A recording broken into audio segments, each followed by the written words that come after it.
Aircraft making a condensation trail is very similar in many ways to when you go outside on a cold day and exhale. You create a condensation trail. That little cloud is a condensation trail. Now, if you take a 2-mile walk on a cold day and you can turn around and you can see your condensation trail tracking all the way back for 2 miles. That's how crazy it is to think that what we're looking in the sky is actually condensation trails. The contrails, not the chemical, the contrails occur because of cold air, minus 30. It takes high altitude, around 30,000 feet plus. There's carbon dioxide and water vapor in that exhaust. That turns to ice crystals, and that's what you see, the white stream behind it. Those white crystals of ice warm up, dissolve, and the smoke goes away. And it never lasts more than a minute. What we're seeing now, and I first could not believe it, and I started looking at the skies, and these are not normal. They're not natural. There's something going on. I don't know who it is or why they're doing it. All I can testify is it's not natural and it's not normal. It's got to be some outside influence doing that. Thank you. I'm here to give you testimony that chemtrails, they're not contrails, are indeed real. They're spraying almost every day. I watch the clouds and watch the spraying program going on. I want to tell you that we're in very great danger from the pollution that's coming down over us. And we've been led astray by the military-industrial complex, and they're responsible for the cloud's creation and weather manipulation programs. They're dark operations. That's why they're not out in the media. I look around and I see people are starting to look up and see this. Many times I've spoken about chemtrails, and I get this blank look on my face. What are you talking about? I'm saying, look up. As a pilot, before I fly, I look up. And so, boy, they're really out there working. When you look up at the sun and you see a white haze, that is aluminum floating in the air right now, and it's coming from the aircraft. There's a huge amount of aluminum being found because these sprays have aluminum, strontium, barium, manganese. And there's a lot of argument that aluminum is very common to be found, but aluminum is only common in a bonded form. It's not common in a free form, and we're finding high rates of free aluminum in the soil, which is not natural. The metal compounds that are being used are environmentally dangerous. We need to be monitoring them. We need to be testing them. Okay, these previous guys, I've watched exactly what they do, and yes, they are correct. I've seen exactly the same stuff, so ditto marks on those. You want some figures? Okay, latest water test, tested the rain. 13,100 micrograms per liter of aluminum in the rain in 2013. Normally, it should be 0. So 13,100 is pretty damn much, folks. It used to be 0, then it was 100s in the 2000s. And then since 2010, it's into the 1,000s and the latest 13,100.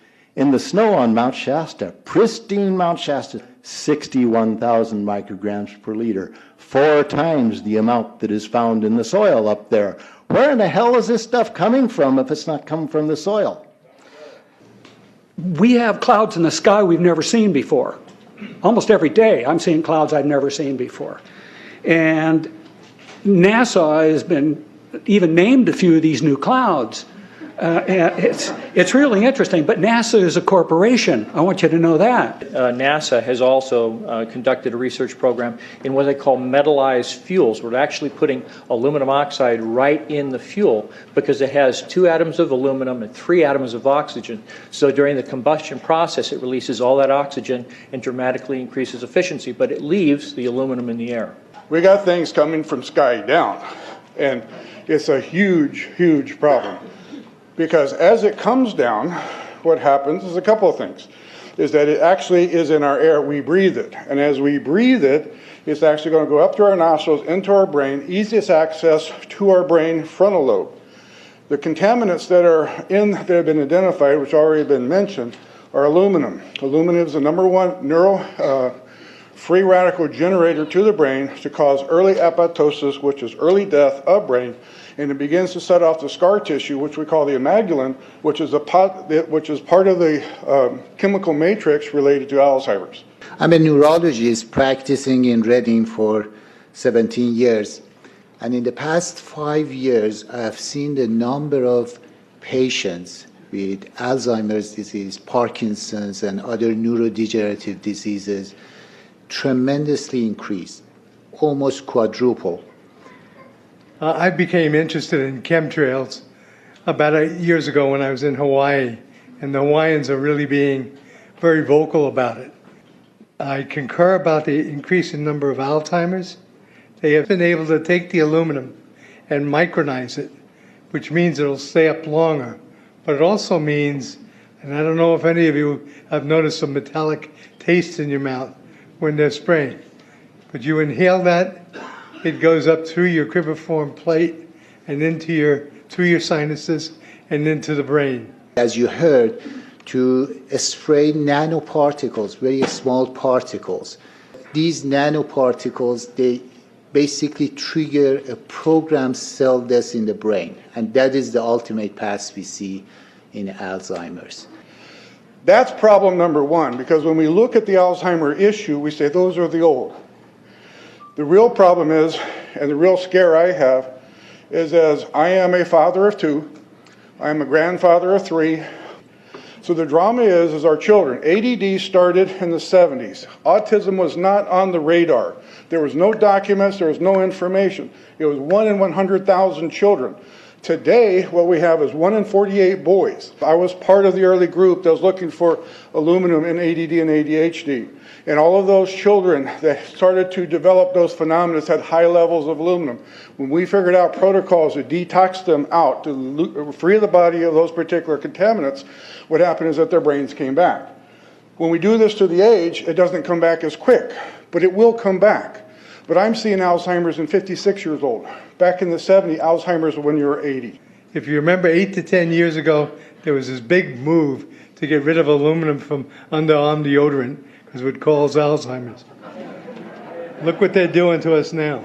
I want to give you a little bit of history on the background behind nanoparticles has been described before. A nanometer is 1/1000th of a meter. It's very small. In fact, if you have particles, say, that are 40 or 50 nanometers across, you can take and line 50 of them up next to a single red blood cell. These things are extremely tiny.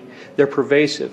The collapse and decrease of agriculture is something I worry about even more than the previous info about autism and Alzheimer's. Believe me, I'm seriously concerned with what I'm watching.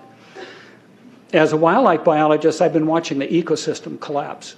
When you lose all your stream organisms, when you have aluminum overload in your streams, you're killing your microbial bacteria and you're disrupting the entire ecosystem. So it goes way beyond just a little bit of pollution.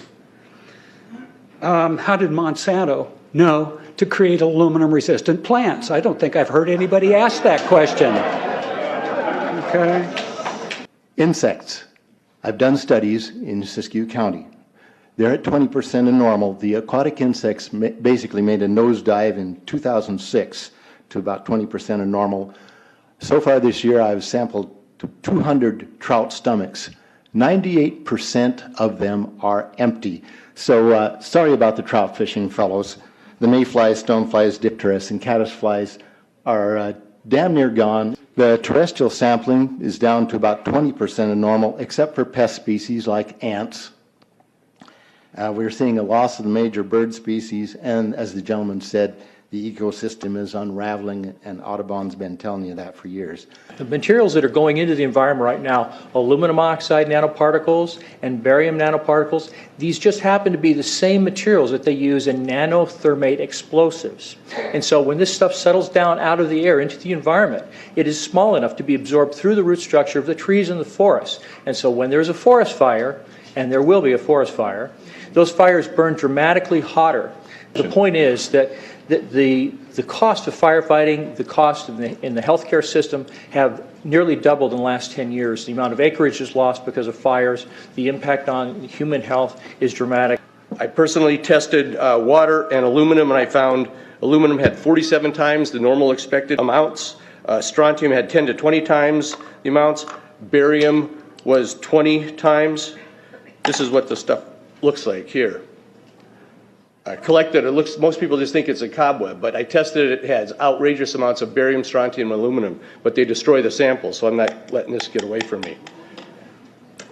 You know, these tests are international, in scope. We're seeing this all over the world, guys. Okay, pH of acid soils is 20 times more alkaline. The aluminum in the soil has doubled in the last 10 years. The rain normal was 5.6. It's 20 times more alkaline. Aluminum blocks essential nutrients. I am unable in my garden to restore normal pH, and that's because nanoparticles are now in the circulatory systems of both plants and humans. The Air Force conducted a study starting in 1993. It was called In Vitro Toxicity of Aluminum Nanoparticles in Rat Alveolar Macrophages. That's a real fancy way of saying testing the effect of aluminum nanoparticles on the white blood cells in the little air sacs in your lung, the alveoli.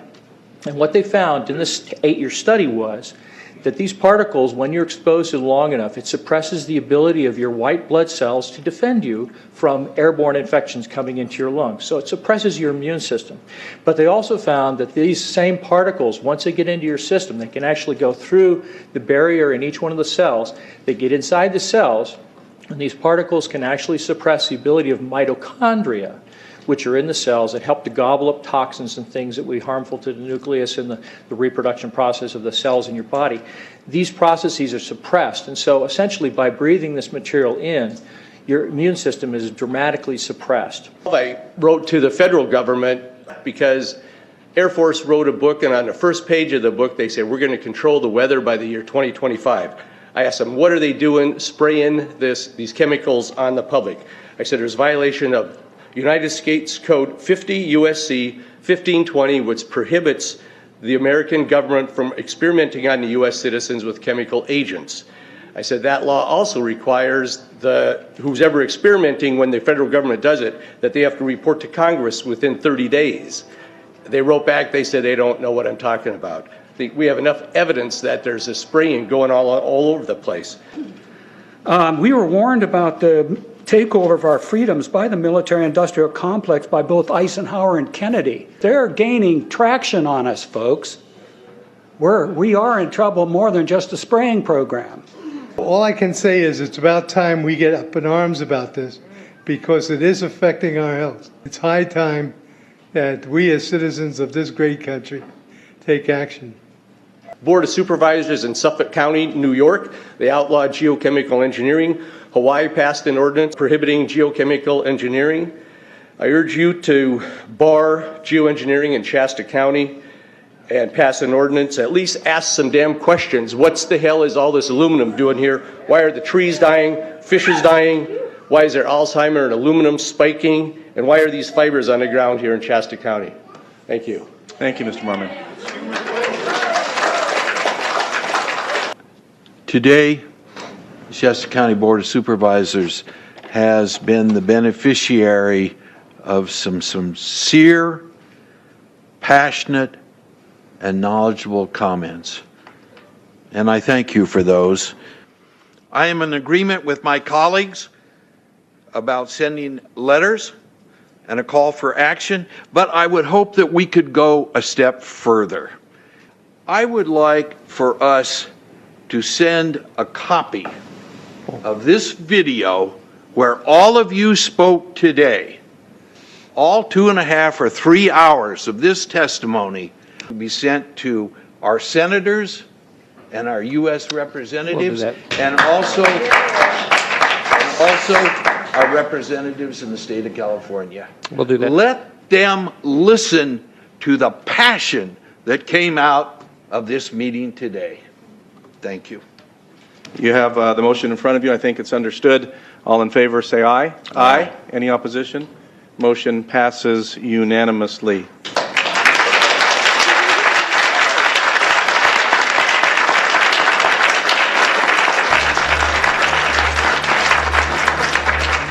It wouldn't surprise me at all if the response is one that exceeds far the boundaries of Shasta County in terms of the platform that is offered, as evidenced by those who attended today from around the world. That's very impressive.